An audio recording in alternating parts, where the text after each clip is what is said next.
Galera, beleza?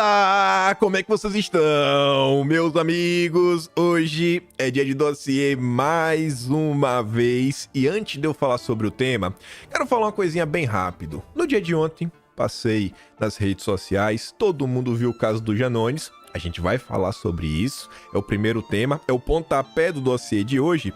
E eu vi que tinha um comentário que estava circulando bastante. Muitas pessoas falando o seguinte: no dia de hoje, não vou me importar com Janones. Tem coisas muito mais importantes acontecendo no Brasil, como as nomeações do Lula para o Poder Judiciário. Não deixa de estar errado. Mas, e se eu falar para vocês que o caso do Janones tem total ligação com a questão do judiciário? Mas como assim? Como assim? Não foi só a denúncia de rachadinha? Se eu falar para vocês que o negócio é muito maior e traz reflexões que jamais podem ser esquecidas, principalmente para as pessoas de direita desse Brasil. E o Janones, ele caiu tragando pro buraco a turma do Chico Linguiça. A turminha do MBL aí, né, vai ter que esclarecer algumas coisinhas interessantes e, obviamente, a gente vai ter que comentar sobre isso. Mas vamos lá. A gente vai abrir o vídeo comentando do caso do Janones, que inclusive trouxe o Metrópolis, trouxe novas informações na madrugada de hoje. Depois a gente vai falar da turminha do MBL, relembrar umas coisinhas. Depois a gente vai falar de lei do retorno, lembrando mais algumas coisas, porque o segundo tema, ele abre alguns questionamentos. Depois vamos falar, propriamente dito, das nomeações do judiciário, trazer algumas notícias, mostrar um embate que teve ontem na Globo, para a gente voltar numa retrospectiva histórica de 2020 para cá, 2019 para cá. Tiveram algumas matérias que envelheceram muito bem e eu acho que explica o estado das coisas. E se der tempo no final, tem um vídeo extra de uma confusão que teve ontem, até envolvendo o judiciário, mas não é necessário, é opcional para entender o contexto do vídeo de hoje. E vamos lá, que tem muita coisa. Isso daqui eu vou passar mais rápido, porque eu acho que todo mundo já deve ter visto algo sobre a questão do Janones. Foi um tema assim, de repercussão nacional, mas tá aqui, ó, rachadinha do Janones em áudio. Deputado cobra salário de assessores. Janones cobrou que assessores da Câmara, lotados em seu gabinete, usassem parte dos salários para pagar suas despesas pessoais. Conhecida como rachadinha, a prática configura enriquecimento ilícito, dano ao patrimônio público e é passível de inelegibilidade, segundo entendimento do Tribunal Superior Eleitoral. Sem saber que estava sendo gravado, Janones não fez cerimônia ao dizer como pretendia gastar a grana oriunda da remuneração de servidores públicos, abre aspas, casa, carro, poupança e previdência, revelou em áudio obtido pela coluna. O deputado recebeu 238 mil votos e foi o segundo parlamentar mais votado de Minas Gerais em 2022. A reunião com assessores ocorreu na própria Câmara dos Deputados, na sala de reuniões do Avante, partido de Janones. Antes de pedir os salários de sua equipe, o deputado tentou sensibilizar os servidores. Abre aspas para o Janones. Algumas pessoas aqui, que eu ainda vou conversar em particular depois, vão receber um pouco de salário a mais. E elas vão me ajudar a pagar as contas do que ficou da minha campanha de prefeito. Porque eu perdi 675 mil na campanha. Ah, isso é devolver salário e você tá chamando de outro nome, não é? Porque eu devolver salário, você manda na minha conta e eu faço o que eu quiser. Tentou convencer o Janones. O deputado continuou. O meu patrimônio foi todo dilapidado. Eu perdi uma casa de 380 mil, um carro, uma poupança de 200 mil e uma previdência de 70 mil. Eu acho justo que essas pessoas também participem comigo da reconstrução disso. Então, não considero isso uma corrupção. Bacana, viu? Em seguida, Janones alegou que não seria justo assessores permanecerem com 100% de seus salários. Por exemplo, o Mário vai ganhar 10 mil por mês, eu vou ganhar 25 mil líquido. Só que o Mário, os 10 mil dele é líquido. E eu, dos meus 25 mil, 15 mil eu vou usar para as dívidas que ficou de 2016. Não é justo, entendeu? Em 2016, Janones foi candidato a prefeito da cidade mineira de Ituiutaba e ficou em segundo lugar com 13 mil votos. Ao mesmo tempo que tentava dar ares de legalidade à rachadinha, Janones demonstrou saber que a revelação da prática poderia pôr em risco seu mandato como deputado federal. Em sua fala, o parlamentar buscou passar a impressão de que ele pouco se importaria se fosse denunciado. E se eu tiver que ser colocado contra a parede, eu não estou fazendo nenhuma questão desse mandato. Para mim, renunciar hoje seria uma coisa tão natural. Se amanhã vier a decisão da justiça, o André perdeu o mandato, você sabe o que é eu não me estremecer 1 milímetro disso na tentativa de desmobilizar qualquer tentativa da equipe de denunciar. O áudio foi gravado pelo jornalista Cefas Luiz, ex-assessor de Janones, em fevereiro de 2019, após o parlamentar se eleger pela primeira vez. Ele afirma que levará a gravação à Polícia Federal juntamente com outras provas de supostas irregularidades que teriam ocorrido no gabinete do deputado. Sei de muita coisa que acontecia por lá. Aí a nota foi atrás do Janones. Procurada, a assessoria de Janones disse ter conhecimento de que um ex-assessor gravou o deputado, contudo, afirmou que os áudios são tirados de contexto. Coitadinho. Aí, diante disso, os parlamentares da direita já avisaram que vão pedir a cassação do mandato do Janones. Tá ali, ó. PL vai pedir cassação de Janones no Conselho de Ética da Câmara e também no Supremo. Janones, o engraçado é que a nota da Naira, que saiu quando o Lauro Jardim ainda fala assim, ó. Na gravação revelada pelo site Metrópolis, Janones descreve a lógica da rachadinha, na qual o funcionário recebe uma porção maior que seu salário para devolvê-la ao pagador. Bacana, né? Além da rachadinha, o PL também vai usar como base do pedido de cassação as informações que constam no livro de Janones, que revelam que ele difundiu fake news durante a campanha eleitoral de 2022. E aí, na madrugada de hoje, agora é novo, isso aqui vocês não viram, né? Acabou de sair, a não ser que você estava acordado às 4 da manhã, mais uma vez o Paulo Capelli e o Petrônio Viana vieram nos informar que Janones pediu R$200 mil a assessores para bancar campanhas. Na mesma linha da revelação anterior. Não foi apenas rachadinha para pagar suas despesas pessoais. Janones também pediu que assessores de seu gabinete na Câmara dos Deputados contribuíssem com parte do salário para financiar futuras campanhas de seu grupo político. Eu pensei da gente fazer uma vaquinha entre nós. E aí nós vamos decidir se vai ser 50, se vai ser 100, 200. Se cada um dá proporcional ao salário. Se cada um der 200 na minha conta, vai ter mais ou menos 200 mil para a gente gastar nessa campanha. Detalhou o segundo parlamentar mais votado de Minas Gerais. Como nós vamos ser corruptos? Como nós não vamos ser corruptos, não vamos aceitar cargos, como a gente não vai ceder essas coisas e a gente precisa de dinheiro para fazer a campanha, qual é a minha sugestão? E aí nós vamos dividir o valor entre nós, inclusive eu, isso é, todos. Isso é legal. Às vezes você confunde isso com devolver o salário. Devolver salário é você ficar lá na sua casa dormindo, me dar o seu cartão, todo mês eu vou lá e saco e deixo só um salário para você. Isso é devolver salário. 2020, né, que é o ano eleitoral, tá aí. Eu pensei da gente fazer uma vaquinha entre nós, e aí nós vamos decidir se vai ser 50, se vai ser 100, 200, se cada um dá proporcional ao salário. E se a gente vai decidir entre nós, afirmou Janones.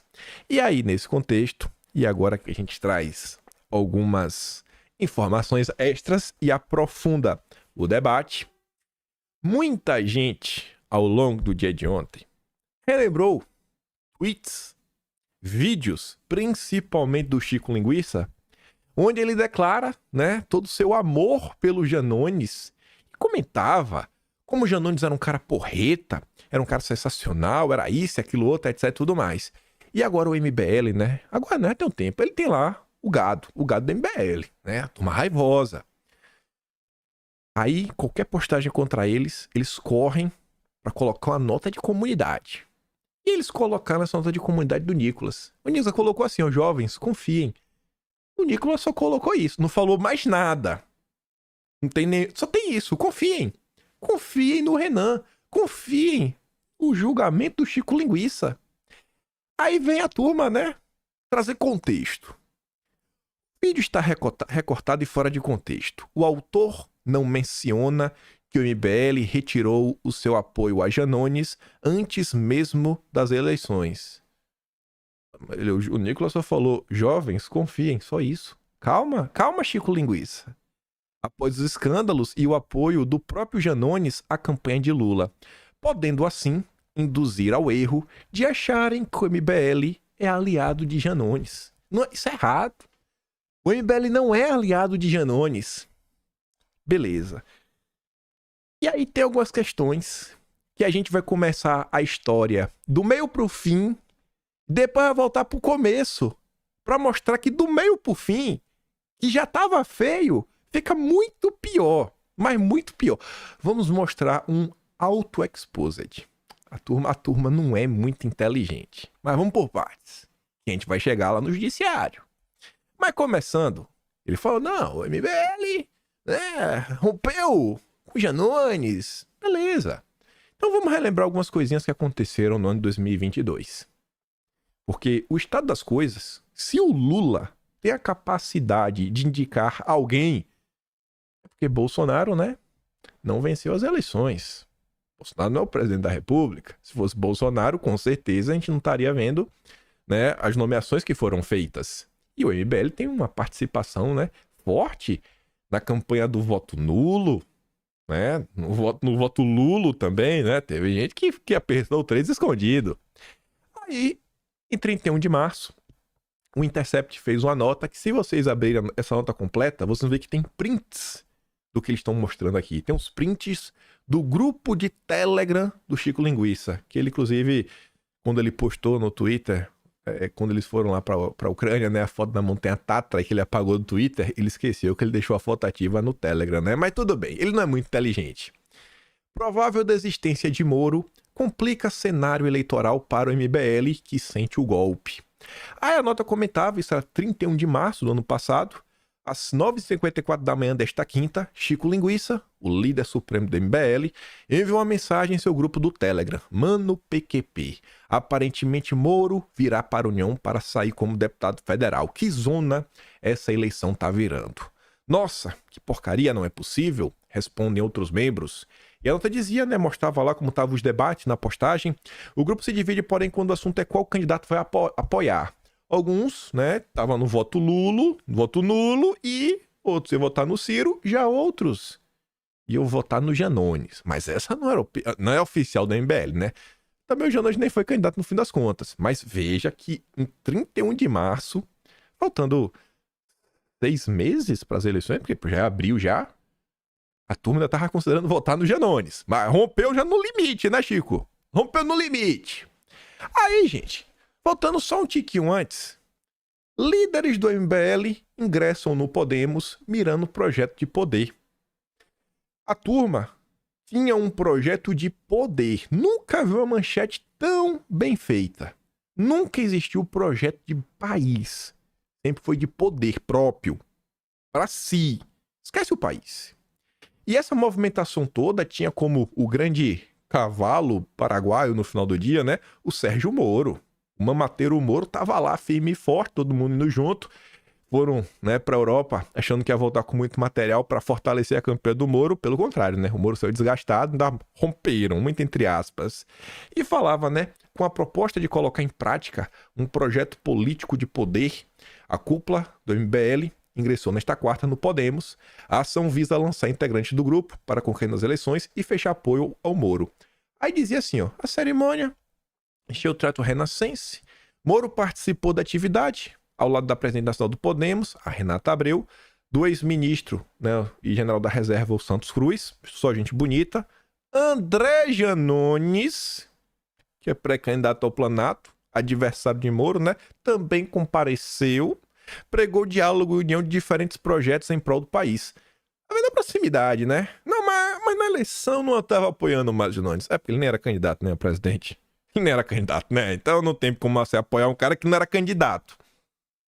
Tava lá. E o Janones pregou diálogo e união de diferentes projetos em prol do país. Essa é uma foto que você vê aqui, ó. O Janones, esse primeirinho aqui. Aí você tem o general do Moro. Aí você tem Mamãe Falei. Aí você tem o Marreco, Renata Abreu, Kataguiri e Rubinho Nunes. E Adelaide. Só a nata. Só a nata. Se jogar na água, todos boiam. Aí, passado um tempo, aqui em março, 2 meses depois desse grande evento com o Janones, tinha mais pessoas lá. E este evento gerou essa nota.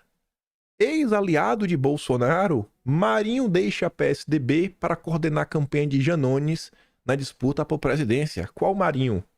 Paulo Marinho, o pai do Fralda. Fralda lá, que o imitador lá do Flow, do Igor 3K, que agora virou a Rede Globo dos podcasts. Tá lá com Marina Silva falando da girafa da Amazônia. Aí o Paulo Marinho falava com o valor seguinte, ó. Eu conheci o Janones no evento de filiação de integrantes do MBL ao Podemos, isso em janeiro, por meio do meu filho, né? Que nos apresentou. O grande Fralda, ele pegou, fez a ponte entre o pai dele, tirou do colo do Dória pra colocar no colo do chefe da comunicação da campanha do Lula. É porque não sei saber ainda, né? O Fralda foi enganado. E essa turma que queria salvar o Brasil. Aí, também nesse inteirinho, nesse período, o Estadão soltou a nota falando que Paulo Marinho deixa a PSDB e troca Dória por Janones. E essa nota trazia informações extras muito interessantes.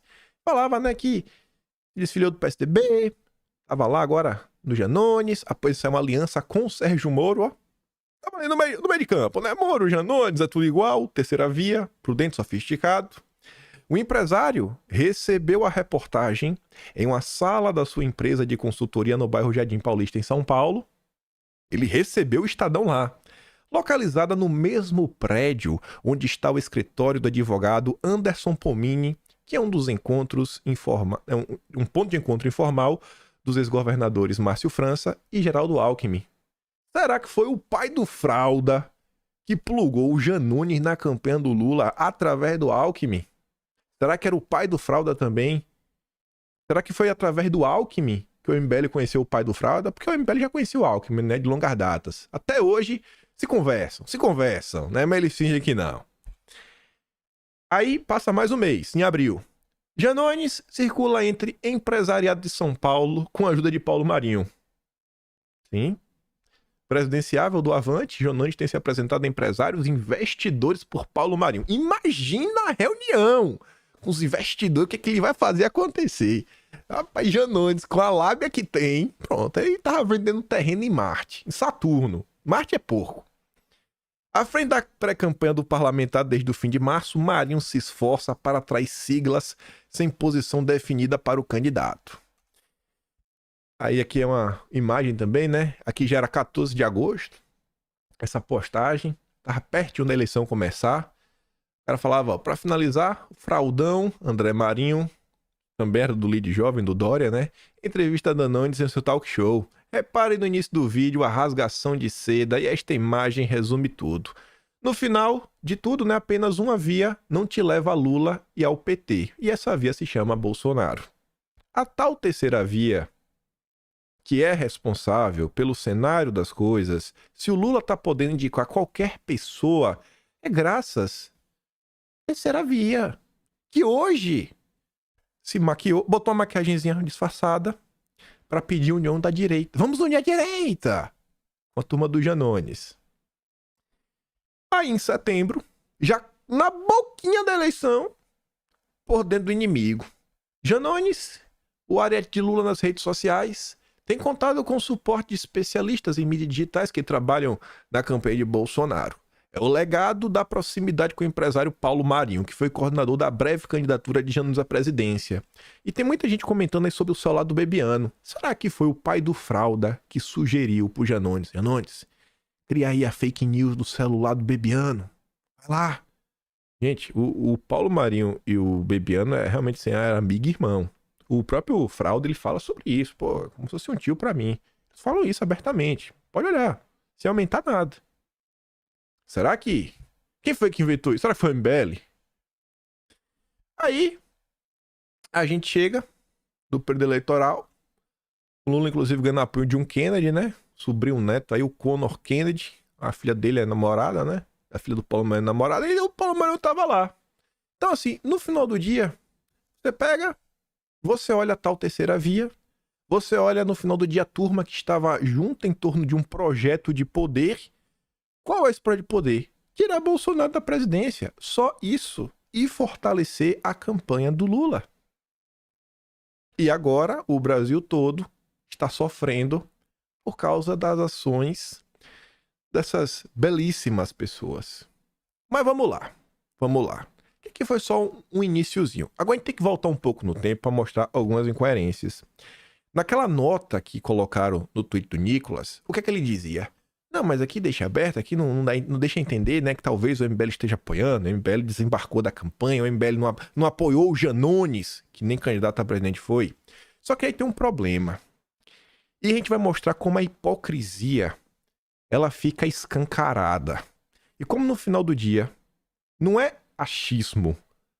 O MBL, o Moro, o Paulo Marinho, toda essa turma, eles não possuem nenhum compromisso com o Brasil. Eles possuem apenas um projeto de poder. E com base no que eu estou falando isso? Vamos ver as próprias postagens dessa turma. Olha que bacana. 30 de maio de 2018. Em 2018, o MBL já sabia um pouco da biografia do Janones. Janones foi membro do PT e da UNE. Depois foi para o PSC quando Dilma perdeu popularidade e concorreu pela prefeitura de Ituiutaba. Que é exatamente o caso, né, da rachadinha que o Paulo Capelli revelou lá no Metrópolis. Sendo apoiado pelo PT e pelo PCdoB e tendo um petista como seu vice. O MBL já sabia tudo isso em 2018 e aí o MBL ainda assim considerou apoiar o Janones? Desembarcou no finalzinho? Por quê?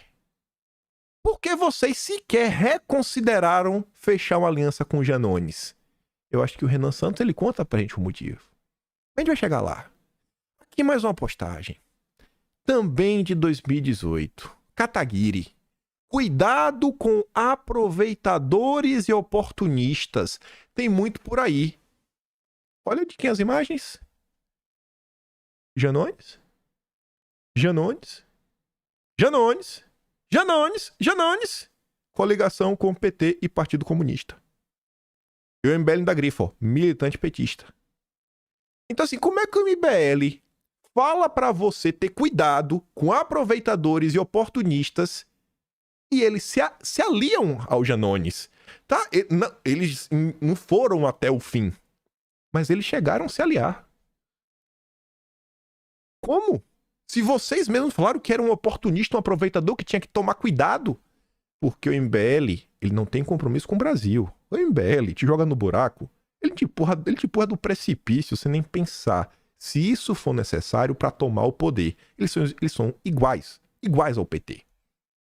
O próprio Chico Linguiça, em 2019, o ato foi muito legal, mas o cenário preocupa. Soa como prenúncio de algo muito ruim. O momento é propício para jacobinos ainda mais irresponsáveis que aqueles já conhecidos. Gente tipo André Janones. Capaz de misturar Supremo com Previdência. Aguardem. Mas por que, Renan? Por que você mudou de opinião tão rápido? E aí, o oportunista, o petista, coligado com os comunistas, passou a ser aceitável. Porque ele tinha algo a oferecer. E assim como os petistas e a esquerda, que olha as pessoas como sendo úteis ou inúteis, parece que vocês pensam de uma forma muito similar. Aí o Renan começa a mostrar por quê, rapaz. Por que ele estava dando o braço a torcer. Aqui ele já vem, ó. Janones é o maior político em redes sociais do Brasil, quiçá do mundo.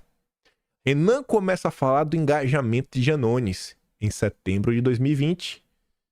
Como um bom oportunista, né? Ele fala, bom, o Janones é um oportunista, mas eu também posso ser oportunista, né? Eu posso ser mais esperto do que ele, eu posso surfar a onda do Janones. Queria se aproveitar do engajamento do Janones. O poder pelo poder. Era isso? Você vai postar no MBL, ó. 1º de fevereiro de 2021. Está discussando agora André Janones. Talvez você nunca tenha ouvido falar nele, mas prestem atenção no engajamento dele. o engajamento, o Facebook principalmente. Esse cara vai surpreender. Realmente, surpreendeu negativamente. Se pode ajudar num projeto de poder, se alia. Essas são as pessoas que te dizem que vão ser oposição, que vão derrubar o Lula, etc, tudo mais. Por isso que quando eu falo o seguinte, vocês se contentam simplesmente com o antipetismo? É isso que vocês querem pro Brasil? Apenas o antipetismo? Gente, ser antipetista é fácil. Até o MBL, que é amigo do Janones, é antipetista. O Janones, que basicamente tocou a campanha digital do Lula. Mas o MBL é antipetista. Se fosse unir com qualquer antipetista para, olha, vamos derrotar o mal maior, até quando vocês vão ser enganados? Aí, o tempo passa, e aí naquele ano de 2021, não sei se vocês vão lembrar, é quando o Kataguiri, ele resolve se aliar de vez com a esquerda, bate foto com a Glaze, vai com impeachment para Bolsonaro, e o MBL organiza as manifestações do dia 12 de setembro contra Bolsonaro. Aí tá ali, o Janones, dia 8. Quem exige o afastamento do presidente é a Constituição. A mim resta cumpri-la. 12 de setembro fora Bolsonaro. Já tava promovendo a hashtag do MBL, o Janones. Aí o MBL chega, ó, bora Janones, dia 12, junto e misturado. Chico Linguiça já vai além, ó. Eu quero Janones e Kataguiri derrubando Bolsonaro. Se não for assim, tô fora. Então pede pra sair, viu? Pede pra sair, porque 2021 não derrubaram, a não ser que o plano realmente fosse de longo prazo. Então, talvez você tenha vencido, Renan. Parabéns, então. Vocês botaram o Lula no poder. Missão cumprida, né? Eu quero o Janones liderando o Brasil profundo pelo 12 de setembro fora Bolsonaro. Vocês estão dispostos a se unir contra o mal maior? Olha a união aí contra o mal maior. Olha a união. Aí vamos lembrar um pouco dessa manifestação, né? O Janones chegou a postar, pertinho, dia 3 de novo, em seu Facebook, confirmando minha participação nas manifestações do dia 12 de setembro. Olha a foto aí que o Chico Linguiça postou. Parece o Janones ali, né? Máscara. Ali, fora Bolsonaro. Enquanto o gado chora, a gente mobiliza. Amanhã vai ser top. Tá bom. Aí olha que engraçado. Tá lendo o Poder 360. Até a publicação deste texto, falaram na manifestação. O professor, né, Rock, tá aí, que atua na MBL, que agora eles plugaram lá no canal do Renato Cariani, Chico Santa Cruz, Kataguiri e o Janones. Teve papel de destaque na manifestação do dia 12. E aquela manifestação foi engraçada. Teve um fato que não pode ser esquecido. Que é esse daqui, ó. A história do pichuleco do Vem Pra Rua, do MBL e a briguinha entre eles. Por pichuleco de Lula, a organização quis expulsar o Vem Pra Rua da Paulista. O que a UOL nos conta? A UOL, a deputada estadual Isa Pena, disse que ela e o MBL tentaram negociar pela retirada do boneco. O MBL se uniu ao PSOL para pedir pro Vem Pra Rua, pelo amor de Deus, tire o pichuleco. O lulista não fica triste. Eita, esse é o Chico Linguiça. Abre aspas. Infelizmente, o Vem Pra Rua quebrou um acordo que existia neste ato. Todo mundo está baixando as bandeiras. As bandeiras do MBL, do PDT, do PSOL. Era evidente que teria gente de esquerda. Não fazia sentido quem me segue estar aqui e eu não estar, disse a deputada. Segundo o representante do Vem Pra Rua, Augusto Chiaveto, o movimento foi questionado por integrantes do MBL sobre o boneco inflável, mas não acatou o pedido. Abre aspas. A Adelaide do MBL pediu para nosso movimento se retratar sobre o porquê não iríamos ter o boneco, sendo que se tratava de uma manifestação de frente ampla na parte deles, disse Chiaveto à reportagem. Aí você fala, mas será que isso realmente aconteceu? Será que não estão tentando falar mal do MBL? O MBL é tão bom, rapaz? É os amigos do Moro? Antipetistas? Vão derrubar o Lula, né? Tem que acertar com o Alckmin primeiro, né? Na época, as redes sociais comentaram sobre isso. Você vê ali, ó, 12 de setembro. Dirceuzinho Mirim do MBL, né? Tá puto que o Vem Pra Rua colocou um bonecão que ofendeu seu ídolo, o Lula. Alguém tinha alguma dúvida? Não tem mais. MBL é Lula. Vamos dar uma olhada aqui, ó. Esse tweet tá até agora no ar. O MBL não tem relação alguma com isso. Nós não somos oposição ao Lula. Não somos. Não somos. Queremos apoio. Talvez o MBL já tivesse de papo com o Geraldo Alckmin, já sabia ali de bastidor quem ia ser o vice do Lula. Ao lado do trio elétrico do Vem Pra Rua, uma mensagem que resume as reivindicações deste domingo, nas caixas de som que paiseiros do Legião Urbana. E tava ali, ó, o Pichuleco. E o Chico Linguiça fez essa postagem. A infantilidade do Vem Pra Rua com esse bonecão desnecessário pode levar uma construção inteira pro buraco. Qual construção, gente?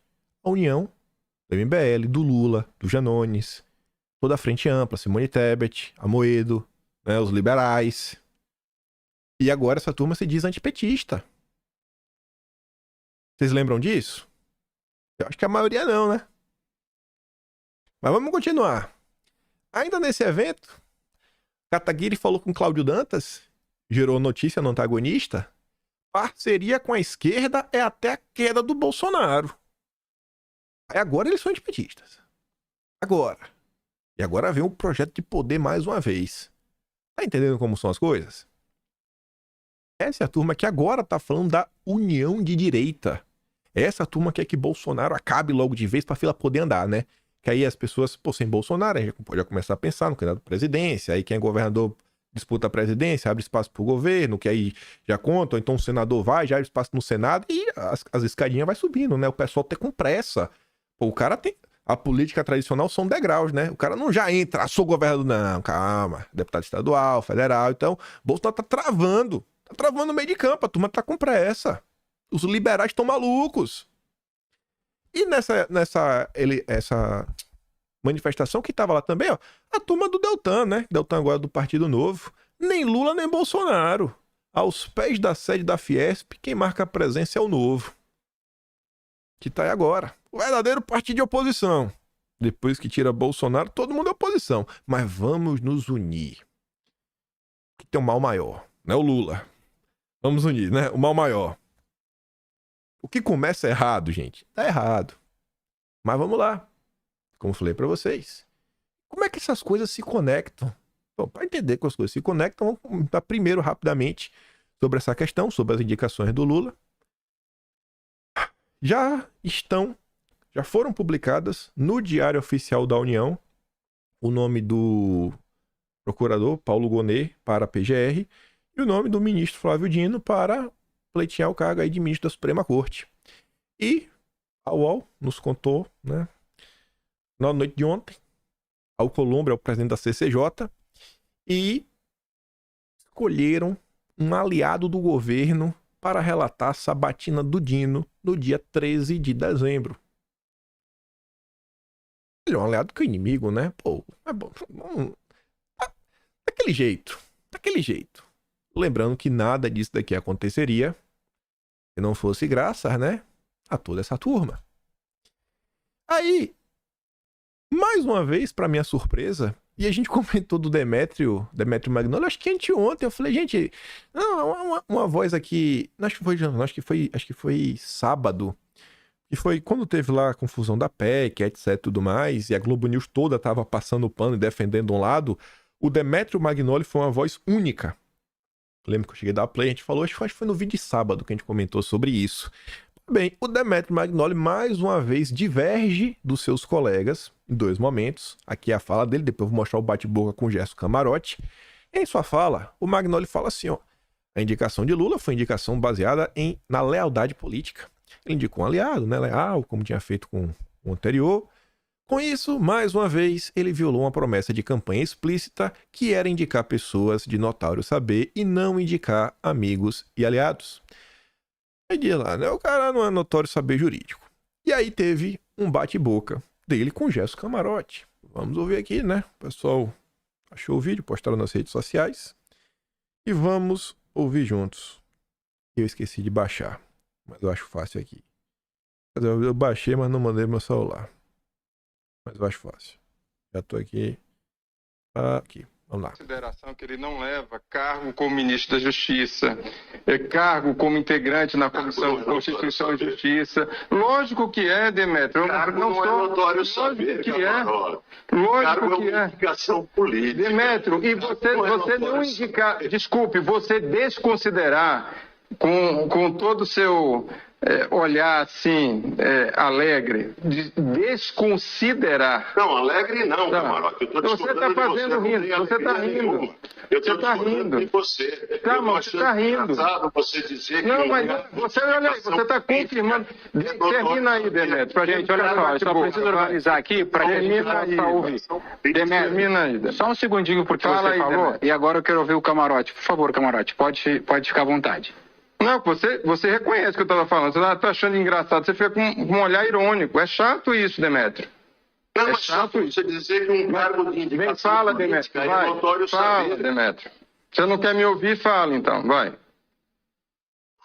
Veja, Camarote, um cargo de indicação política é um cargo de indicação política. Notório saber é outra coisa. Um cargo de indicação política se dá por lealdade política, por alinhamento político, se dá pelo fato de se compartilhar uma certa visão política. E não há nenhum preconceito meu contra uma indicação política. Eu estou apenas distinguindo o notório saber do fato de que Flávio Dino faz parte de uma coalizão partidária junto com Lula. Ô, Demetrio, agora posso falar agora? Deixa eu só ouvir o Camarote agora para a gente seguir também. Posso falar? Diga lá, Camarote. Obrigado. Demetrio, você está desconsiderando algo fundamental.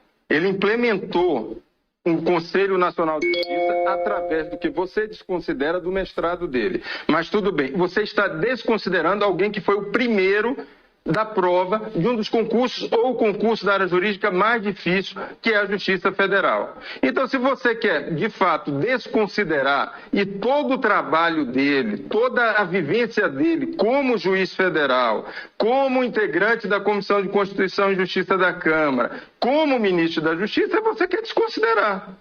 Mas assim, ele tem um notório saber, sim. Não é você que está falando, não é você que vai falar. Você tem ministros da Suprema Corte avaliando isso, Demetrio. Me desculpe, se você não... Deixa eu falar, Demetrio, deixa eu falar um pouquinho só, Demetrio. Você tem ministros da Suprema Corte que estão falando isso. Agora, se você tem a primazia de saber o que é, o que não é o saber jurídico, você pode ter a questão acadêmica não é a única. Você pode ter notório saber em várias questões, independente. Você tem, inclusive, doutor honoris causa, que muitas vezes não passou por uma academia e é especialista numa área. Então, me desculpe, Demetrio, você está indo da sua visão, respeito, você é sua opinião. Camarote, mas é diferente do que muito... eu acho que assim, o Demetrio... É sua opinião. É sua opinião. É todo mundo tem opinião. Vocês ficam de qual lado aí? Gerson Camarote ou do Demetrio Magnoli? Que acha que é indicação política, né? Que não tem a ver com notório saber. Quem será que tá certo? Pelo que eu ouvi o Magnoli falando, eu não acho que ele tá negando um possível saber jurídico. O que eu acho que ele está destacando é o seguinte: a decisão não foi tomada com base no saber jurídico. A decisão foi tomada com base na escolha política. É isso que ele está falando. Porque entra naquela questão do... A mulher de César não basta ser honesta, ela tem que parecer honesta. Eu acho que esse é o ponto que o Magnoli está levantando, e está bem óbvio. Mas a Globo News... Parece que o Magnoli não entendeu como é que funciona a Globo News, né? Mas quem somos nós para julgar esses iluminados? A Daniela Lima vem na mesma linha do Camarote, com a narrativa oficial do... né? A narrativa oficial da Globo. A provável indicação do ministro Flávio Dino para a corte sinaliza que, primeiro, Lula tem memória, ou seja, valoriza quem esteve ao lado dele no período da prisão.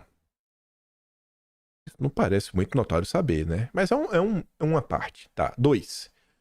O presidente escuta a corte e indica Dino como sinal de prestígio à corte, apesar de confusão de aliados.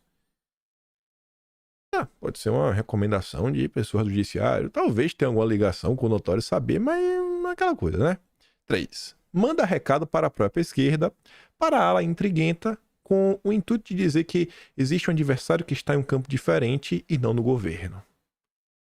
O Daniel Lima não está muito preocupado também com o notório saber político, né? Está mais preocupado em... não sei, né? fazer e torcer. Eu tava muito feliz com tudo que tava acontecendo. A Eliane Cantanhede, que segue a mesma linha, postou a nota ontem, né? Falando lá que os ministros ganharam no grito com o Dino, né? Ganharam no grito e com o Dino a corte fica ainda mais estridente. Ela conta um pouco desse bastidor, falando o seguinte: o negócio que demorou muito foi fechado no jantar do Dilma, né, com os ministros. Eu até comentei com vocês isso ontem. Falei, pessoal, tinha saído uma nota aí na Veja, dia 25. Falei isso no vídeo ontem. E aí, falava lá, pô, no jantar, o judiciário tinha fechado, claro que preferiu o Dino do que o Messias. Enfim, digamos que a crise entre Supremo e Planalto acabou sendo útil para os ministros que ganharam no grito as vagas para Supremo, né, e do Gonê para PGR. Lula não quer brigar com o Supremo, ainda mais depois de mensagens iradas contra o voto do líder do governo na PEC, limitando decisões monocráticas na corte. O melhor a fazer era calar os dois, e calou pelo menos por hora. Esses são os bastidores que a Eliane Cantanhede tem para nos contar. Aí, nesse meio tempo, né, a turma da direita totalmente contra. Até o Valdemar já veio a público falar, o PL vai fazer oposição. A turma da direita tá toda contra, não vi ninguém se colocando a favor. E as pessoas pontuaram diversos motivos pelos quais eles não concordam com a indicação do Dino para o Supremo. A turma da direita pontuou muita coisa, você já deve ter né, as suas opiniões. Acho que grande parte das pessoas no Brasil de direita que acompanham política deve ter assim, alguma coisa de, pô, não gosto desse cara por causa disso. Todo mundo acho que tem algum motivo. E aí, eu fui dar uma olhada, né, em outras alas do Brasil, etc, tudo mais. Aí eu fui olhar assim, já meio que de propósito, neste grupo. Transparência Internacional, né? E por quê? Porque é uma ONG, ou um think tank, né, uma entidade aí do terceiro setor, do âmbito do judiciário. É uma entidade que tem voz na hora de falar sobre as questões do mundo do poder jurídico, né? Aí eu falei, não, vamos ver o que eles estão comentando. Vamos ver aí se eles estão preocupados, se eles não estão preocupados, se eles acharam que uma boa nomeação não é. E eles até criticaram. Mas enquanto as pessoas da direita levaram questões em relação ao passado, ao 8 de janeiro, ao posicionamento político, possíveis problemas, a turma da Transparência Internacional fala o seguinte: a diversidade que subiu a rampa com Lula bateu com a cara na porta. Aí fala que nas duas indicações a representatividade não foi sequer convidada. Então, assim, uma ONG, um think tank, o mundo jurídico está preocupado com a diversidade. A letra S da agenda SG. Só que eles fizeram outra postagem. A outra, não é possível que eles foram chorar. Não foi mais identitarismo, né? Não. A outra postagem foi quase igual. A diversidade subiu a rampa, mas deu com a cara na porta. E por que eu fiz questão de trazer a questão da transparência internacional? Só porque é um think tank com a ONG, do terceiro setor, do meio jurídico? Não, não só por isso. É por causa dos seus financiadores? Não só por isso. Aqui só para mostrar, né?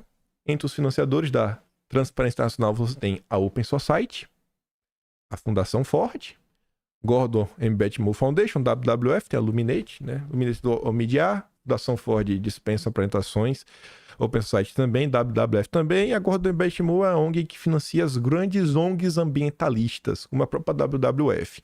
Fora várias outras, como a Embaixada Real da Noruega no Brasil. Vai vendo. Então, faz sentido, né? A Transparência Internacional está tão preocupada com a agenda woke, a agenda identitária. Mas não é só por causa disso que eu quis trazer esse grupo. A Transparência Internacional é, até hoje, unha e carne com Deltinha e também com Moro. Deltinha e diretor de ONG combinavam notas públicas com teses lavajatistas. Essa nota é muito maior do que isso, mas a manchete já te dá um vislumbre do que você vai encontrar. Aí tem as trocas de mensagens que foram feitas na época, etc. Tava lá, ó. Enquanto discutiam a formação de um fundo para a Lava Jato administrar, entre outras receitas, o dinheiro pago pelas empresas atingidas pela autodenominada Força-Tarefa em acordo de leniência, Deltinha e Bruno Brandão, diretor da Transparência Internacional, também faziam a dobradinha para trocar impressões e revisar notas da TI do Ministério Público para ecoar as teses lavajatistas ou manifestar apoio recíproco. A ONG usava, era o braço de comunicação para externar, né, o grito do Deltinha. E aí, quero relembrar também algumas coisas do passado que eu acho que são muito importantes. Em janeiro de 2020, ou seja, tinha acabado o primeiro ano do governo Bolsonaro. Acabado, gente, o primeiro ano do governo Bolsonaro. As coisas estavam andando. O Deltan não. O desmonte no combate à corrupção começou. E o resultado se reflete na pior posição do Brasil na série histórica do Índice de Percepção da Corrupção, divulgado hoje pela Transparência Internacional. Gente, isso daqui faz algum sentido para vocês? Olhando todo o retrospecto do Brasil. Sim. Vocês conhecem muito bem o Brasil, vocês lembram que foi a era PT. Vocês querem me falar que o primeiro ano do governo Bolsonaro reflete a pior posição da história do Brasil? Ou será que a Transparência Internacional já estava fazendo lobby para ecoar o discurso lavajatista, que, como se sabe hoje, tinha um interesse político eleitoreiro para desgastar o governo Bolsonaro? Lembrando que isso daqui foi antes do Moro pedir para sair. Será que isso aqui foi aleatório? Em 25 de janeiro de 2022, o Deltinha fala ali, ó, a Transparência Internacional é clara sobre o motivo do fracasso do Brasil. O país sofreu retrocessos no arcabouço legal institucional anticorrupção do país por força de ações do governo federal. Então, assim, o Brasil deu errado por culpa de Bolsonaro. E o Deltan agora, que tá falando, né? Vamos unir a direita no Partido Novo. Nem Lula, nem Bolsonaro. Vocês não acham que tem algo estranho acontecendo? Aí, pra quem tá se perguntando, e essa nomeação aí? Será que a turma da direita vai conseguir barrar? Se eu tivesse que apostar dinheiro, e eu não gosto de perder dinheiro, eu diria pra você o seguinte, pessoal. Vai passar e vai passar fácil. É fácil. A Folha já tá falando ali, ó. Senadores veem resistência, mas minimizam o risco de rejeição. Resistência, mas... Pelo amor de Deus. Tu acha que o Senado do Pacheco vai barrar? É de brincadeira, né, gente? Parlamentares afastam possibilidade de derrota.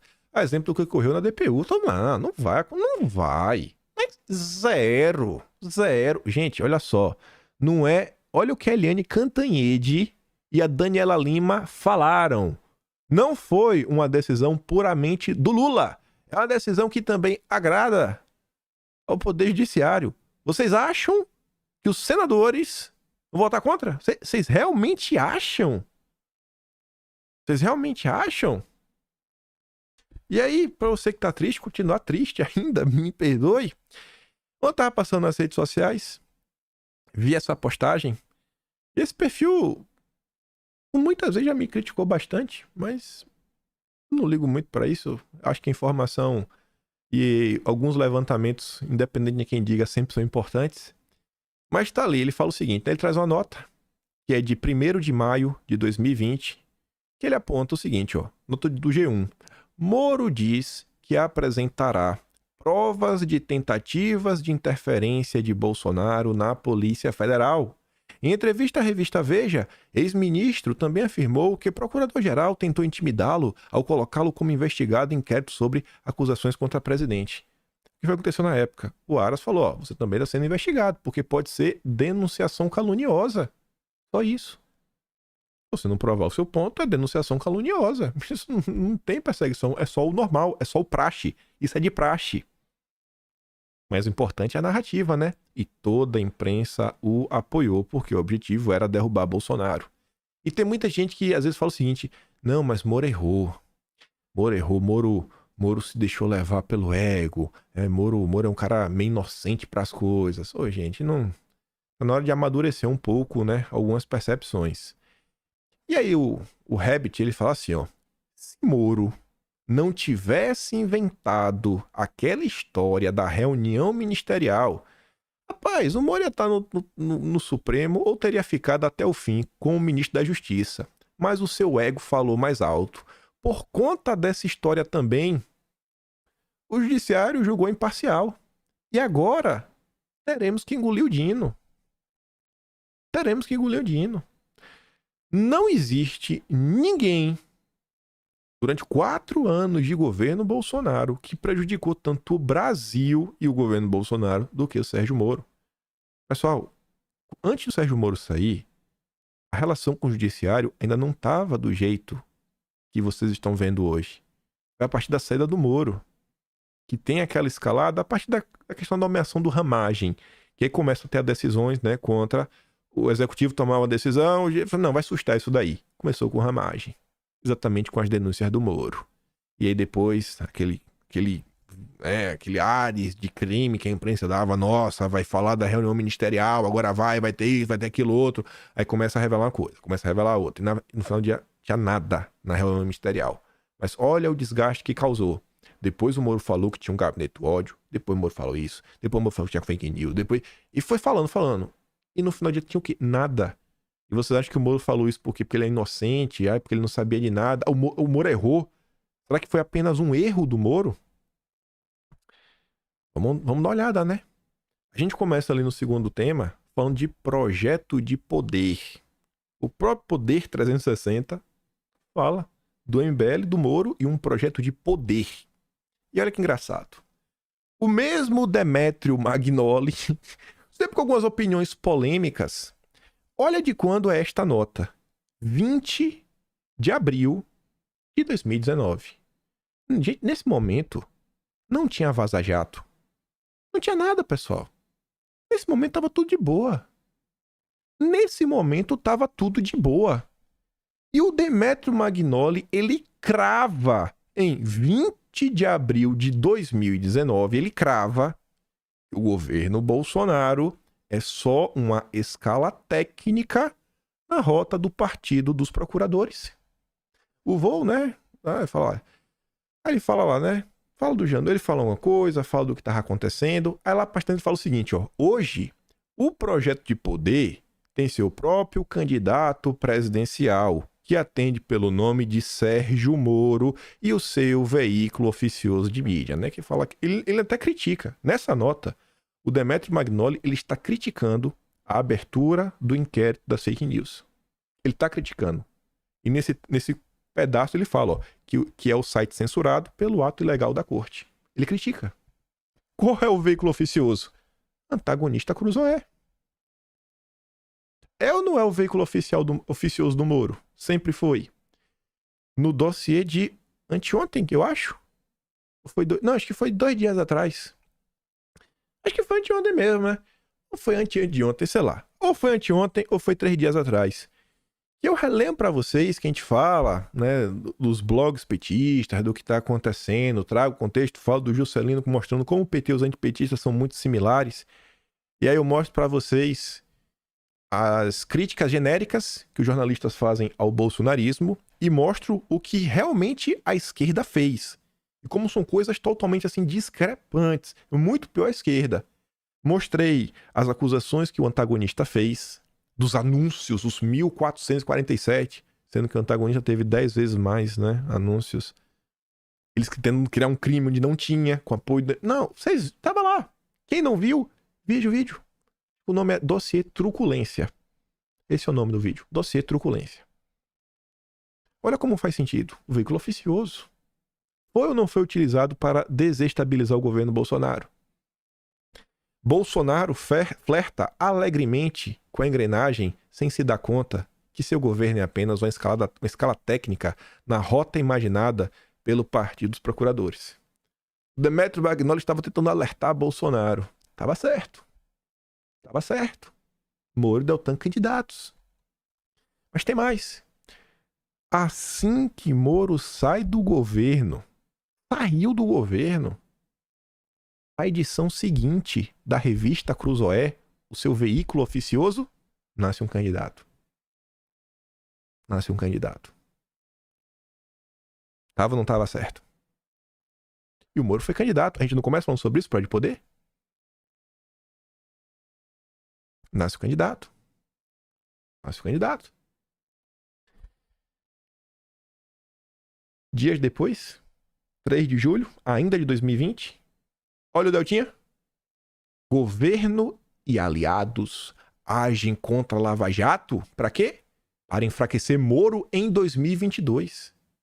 Deltan já estava... O Moro é candidato em 22, diz Deltan Dallagnol. Então, nunca foi um erro, nunca foi inocência. Gente, sempre houve um plano muito bonitinho, muito bem arquitetado. E Bolsonaro segue sendo um empecilho para todas essas pessoas. É por isso que eles pedem união. Temos que nos unir para derrotar o mal maior. Quando eles chegarem no poder, eles vão atrás de vocês. Cada um de vocês. Para ter certeza. Aí tem outro fato também engraçado. Não dá para esquecer. Isso aqui tem muita gente que sequer sabe que isso aconteceu. No depoimento para a Polícia Federal, o Moro comentou diversas coisas, não só a confusão, mas ele comentou sobre se Bolsonaro interferiu ou não na PF e tudo mais, e ele lembra o caso da Ilona Zabor. O seu veículo oficioso, né? Na época soltou essa nota. Moro diz que relutou em revogar a nomeação de Ilona Zabor. Ele não queria. Ele não queria revogar. Apesar de dizer que Bolsonaro não pressionava por trocas em outros cargos dentro do Ministério da Justiça, além da PF, Moro lembrou que apenas uma vez o presidente pediu a revogação. A Ilona Zabor. Dirigente do Igarapé, ONG Pro Desarmamento. Olha só, né? Olha que Moro queria botar pra dentro. Ela foi escolhida por Moro no início do ano passado, no início de 2019, para entregar ao Conselho Nacional de Polícia Criminal, órgão consultivo da pasta. A indicação foi bombardeada nas redes sociais por bolsonaristas. O declarante Moro, após relutar, concordou em aceitar a solicitação. Ele brigou para manter. Vocês não lembram quem é Ilona Zabor? É aquela ali, ó. Que tá do lado de quem na primeira foto? Santos Cruz. O Santos Cruz estava ou não estava no evento do MBL de janeiro que o Janone estava com Paulo Marinho, que no final do dia todo mundo apoiou o Lula? Tava ou não tava? Será que é inocência? Será que é coincidência? Será que eles não sabiam de nada? Ou será que tem um projeto de poder muito bem arquitetado para você reconstruir o Teatro das Tesouras? E abaixo, a Ilona Zabor, abraçada. Aquele senhorzinho ali, tem uma foto maior. Abraçado, esse senhorzinho é o Jorginho, que vocês conhecem, o Jorge Soros. Ao lado é o Alexander, o filho dele, que agora assumiu o Império Soros. E ali, no cantinho, né, boca mole, Fernando Henrique Cardoso, jantar na casa dele. E ali embaixo, olha, melhor do que o Moro e a Ilona Zabor junto, é o plano de fundo, né? Fórum Econômico Mundial. A turma do Klaus, o comedor de setos. E Moro relutou pra demitir a Ilona Zabor. Ele não queria? Tem que deixar? Tu já imaginou o que é que ele ia fazer? Sabe onde ela tá hoje? Assessorando o Guterres, secretário-geral da ONU. Imagina você vê as políticas públicas e fala, meu Deus, mas essa política pública não me representa? Não, isso está muito errado. Por que será, né? Por que será?